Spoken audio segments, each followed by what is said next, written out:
Hello guys, so welcome back po ulit sa ating channel.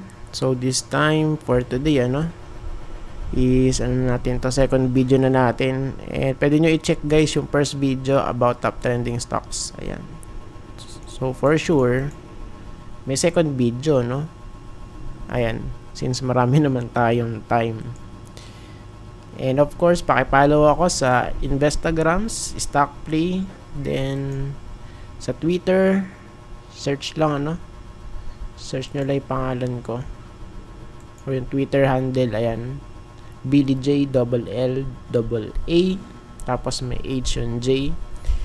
Sa stock market man yan, sa crypto, pwede po kayo mag-message, kwentuhan tayo at share ng mga strategy techniques para kumita.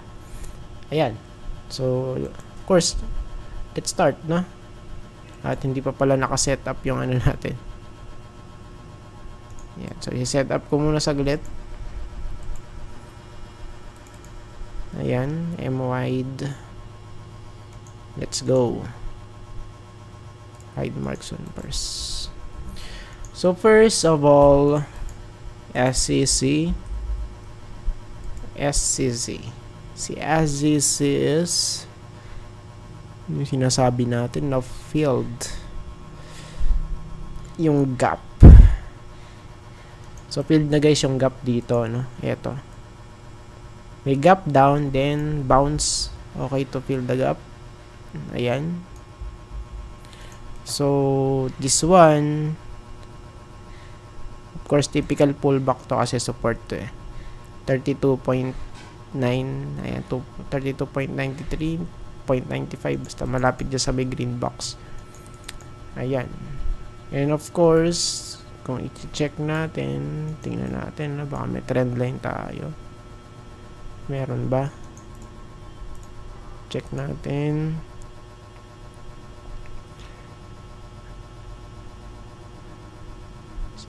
So ito kasi medyo malayo, pero tingnan natin Ayan. So bigyan natin ng chance yung trend line na to. Just in case lang, Ayan. Yan, kasi marami na siyang mga test dito Napansin ko lang bigla. Ayan, so bilang pumasok ko lang sa isip ko na baka may trend line dito. Ayun, At meron nga possible, So this is very crucial for SCC. Even though na kung titignan natin kasi sideways di ba? Ayun, So patalbog-talbog lang siya Pero sa part na to kasi medyo ako naghinala ako, tamang hinala lang Ayan. So pwedeng i-apply dito yung tamang hinala. Di ba? Ayan. So pwedeng ganyan. And tingnan natin pwede. So kayo ba? Agree ba kayo doon? Ayan. So, dapat mag-hold guys. 32, malapit. 33. Ayan. Kasi nga, trend line to guys. 200-day. Check natin. Dun sa may second support. 31.65. So, at least andito yung 200, Ayan. Second support. Let's see guys. Kung mag-hold hanggang sa maka-penetrate kasi fake out na to lalabas na fake out to guys kung i-check natin di ba? Ayan. Next, DMC. For DMC ay ano ba nangyari? Check natin. DMC. For this one, okay. So, for now, burahin muna natin tong na-drawing natin before.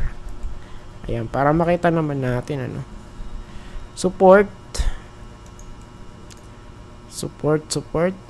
Hanapin natin yan, mga idolo.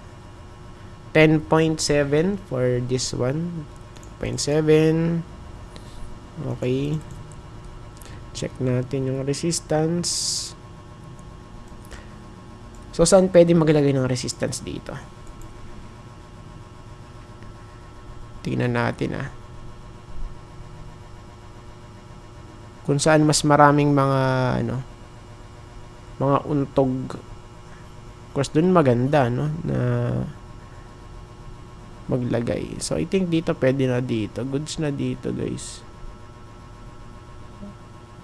Dito, or extend pa natin ng konti. I think dito, goods na dito. Diyan, no? So, ayan, ay. Ayan. Next stop, of course, dito. Ayan, sa may 11.25. So, pwede dyan resistance and take note, yung trend line natin dito 2021 pa to. Dami niya, no? Di ba? Sobra-sobra yan, no? Di ba? Mga blessing yan. Bakit naging blessing? Kasi opportunity yan, guys, So, once na mag-retest sa may trend line, boom, boom, boom. Puro boom, boom yan, no? Ayan, diba? Kitang-kita trend line yan, for DMC. Ayan, kaya for this one, if ever man na malaglag, ox lang yun. Bakit? Kasi opportunity yun, for DMC. Ayan. Next one, LTG. Typical. Parang yung last time lang na video natin to parang inulit lang So ngayon, breaking out to. Breaking out talaga Breaking out kasi, ayan. Diba, meron tayo ditong trend line. And right now, okay, so sumisikip, guys, sumisikip ang kanyang lugar. Ayan. So for now, medyo na-squeeze na yung price niya. Tingnan natin because the problem is yung kanyang resistance naman ngayon, Ayan. So resistance na to sa 10.55 dito, guys, sa area na to kasi resistance to. Even though na breakout, so of course pagka breakout, pull back, no? Ayan. So pag masyadong ma-hype pagkaka-breakout pa lang, no? Di ba? So wag mo nang lapitan. Okay, parang ganun sa di ba? Pag sa magjowa, pagkakabe-break lang. Huwag mo nang anuhin. Di ba? Hayaan mo munang mag-heal. Ayun, kasi baka tayo maging rebound dan tayo no? So dito rin sa sa chart. So pagka pagka-breakout for sure magdudugo yan magpo-pull back yan. So for now, yun ang nakikita natin kay LTG. Itong resistance kasi meron Ayan, LTG tapos TEL. Kids can tell. Ano ba yan? Kalimutan ko na kung saan yan. Kids can tell. Sa ano ba yan? Sa hotdog ba yan? Kalimutan ko na. Nag-uulyanin na. Okay, so dito naman, ayan, so pakita lang natin, medyo maganda yung na to yung tindig ni Tel, Kids can tell, oops, uy. So possible, siya, malaking double bottom, so sideways na rin kasi to, diba, so sideways. So yun nga lang, ang pinaka-crucial part for this pattern, for TEL is eto, guys, yung kanyang resistance dito.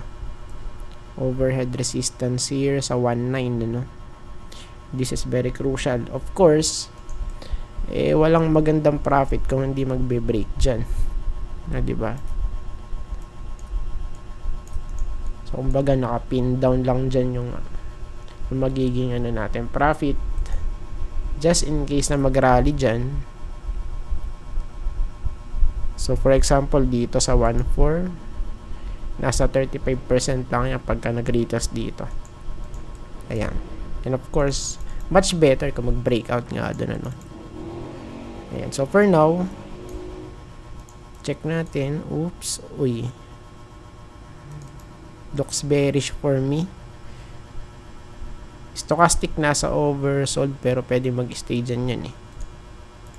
Ayan. Kaya wala tayong problema ron. So sa chart may problem. Medyo nagiging ano siya, bearish, ano. So possible ano tayo.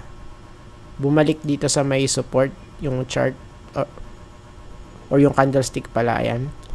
Dito sa 1345. So at least dito guys sa may green box na to. Ayan. Ayan kasi ito yung support eh. So, tingnan natin dyan. Okay, pwede nga dun, ano. Pwede, ayun, no. O, diba? So kita naman eh. Pwede ron. Plus yung 200. Ayan pa. So sana masustain, ano. Ayan sa may taas ng 200. Medyo malikot din yung 200 eh. Ayan. Then alay. Parang alay lakad din. ALI for Ayala Land. So for now, and kasi dito merong may gap eh. Na-filled na guys yung gap. Benga. Okay, support 28.5. So support yan guys sa may green box na yan. So tingnan natin kung mag-hold galing sa taas to, no, yung ating stochastic. Much better kasi kung ano to eh, kung mag-oversold muna, no. So tingnan natin kasi kung di mag-hold guys, ang pwedeng mangyari dito is eto, mag-retest. So malapit dito ang possible eh. Ayan sa may 26.8 pwede dyan, no, retest.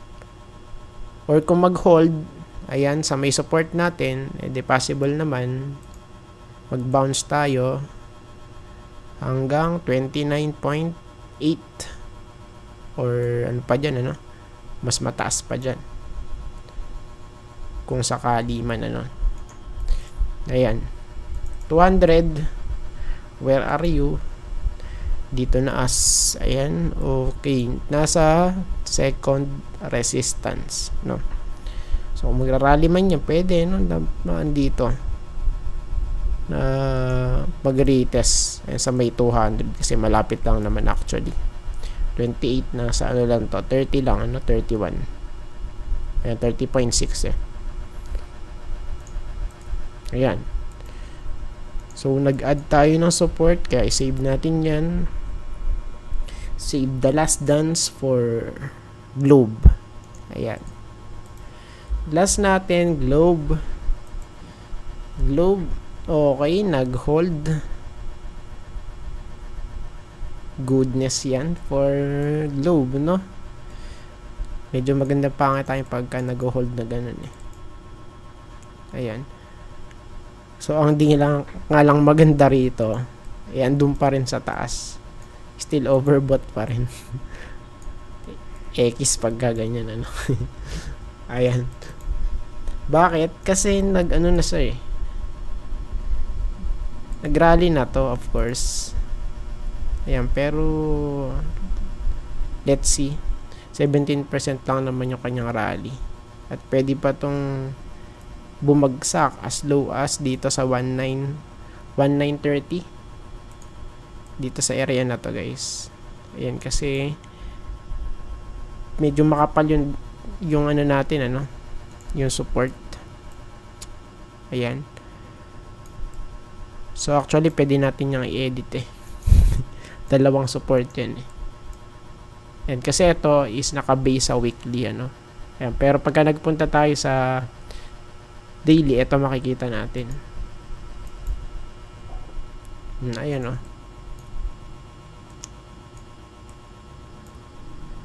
Ayan, so medyo makapal nga lang dito kasi. Ayan, pero pagka nagpunta tayo sa daily, so actually dalawa yan. Dalawang support. So dito yung isa. Dito. Ayan, dito. Nadali, no? Ayan. Ayan, so dito guys, pwede rito. Sa 1926, malapit dyan. Ayan. And remember, excuse me. So, pwede kasi ano to, double bottom. If magpe-play out to, yung target is, saan pwede? So, at least dito. Ayan. So, basta ma-estimate lang goods na yun. So, hindi naman super exact ang kailangan natin. Ano? Ayan, sa 2.1, ano? 2.140. Goods, merong resistance dito, ano? Ay, malapit sa 2.150, guys. Ayan. So, per now, ito yung target natin for globe, no? Ayan, malapit dito. 2.150. Yeah, pwede nga dito. Check. Yeah, pwede. 2.150 malapit dun. Ayan. So, I think tapos na tayo. Ayan. So, breakout na dito eh. Ayan, sa may 200. Goods, ano? Goods. And especially kung ano nga dito, mag-pullback pa rito guys sa may ano, sa 1.9. And that's it. At maraming salamat po sa panonood. And see you po sa next video. Bye-bye and God bless.